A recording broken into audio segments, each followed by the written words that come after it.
The White House has put the brakes on a post-Brexit deal with the UK, so should Boris Johnson look elsewhere after Joe Biden's U.S. trade deal blow? Vote now. U.S. Secretary of State Anthony Blinken has been in London this week for a G7 meeting of foreign ministers and downplayed the prospect of a U.S.-UK trade deal. Mr. Blinken said the Biden administration would review everything that has already been discussed between UK and US officials and acknowledged this would take some time. He added the U.S. would only strike an agreement that was consistent with the principles of Mr. Biden and the country would continue to adopt an America First policy. Speaking on the Today program, Mr. Blinken also fired a warning to the UK and insisted any agreement would have to fall in line with the Good Friday Agreement. The U.S. Secretary of State said, "Our trade negotiator just got on the job, so she's taking the time to go back and review everything that was discussed and that's going to take some time. We want to make sure that, whether it's with the United Kingdom or anyone else, any agreements reached are consistent with the principles that President Biden has established to focus on making sure that these agreements really advance the well-being of our workers and their families. That's our focus. We want to make sure that, whether it's with the United Kingdom or the EU, whether it's anything we're doing, that we make sure that the tremendous gains from the Good Friday Agreement are sustained and that the economic as well the political well-being of Northern Ireland is taken fully into account." Despite pouring cold water on the prospect of an imminent deal, Mr. Blinken stated the US and UK remained profoundly in sync.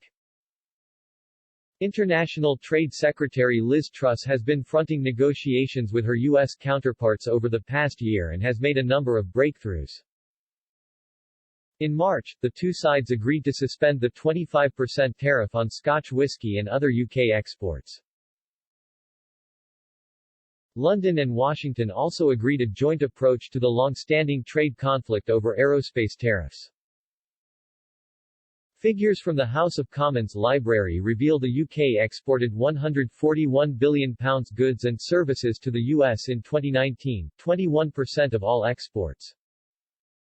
Last week, Ms. Truss held positive talks with U.S. Trade Representative Katherine Tai and sources suggested a wider deal could be on the cards. One Whitehall insider close to Ms. Truss said, "We could have a deal much quicker than first thought. It seems the Biden administration are really willing to engage. It's a mini breakthrough."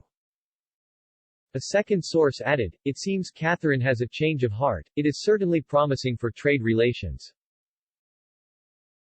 Talks around a free trade deal with the U.S. are set to intensify when Mr. Biden visits the UK next month.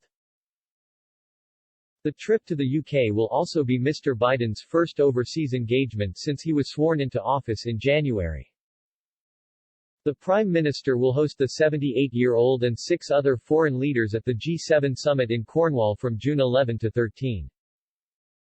Mr. Biden has been a critic of Brexit in the past and served as vice president to Barack Obama when the historic 2016 EU referendum took place.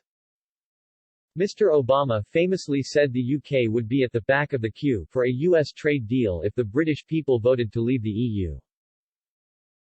Upon announcing Mr. Biden's trip to the UK, the White House stressed the visit would have a focus on revitalizing the transatlantic relationship.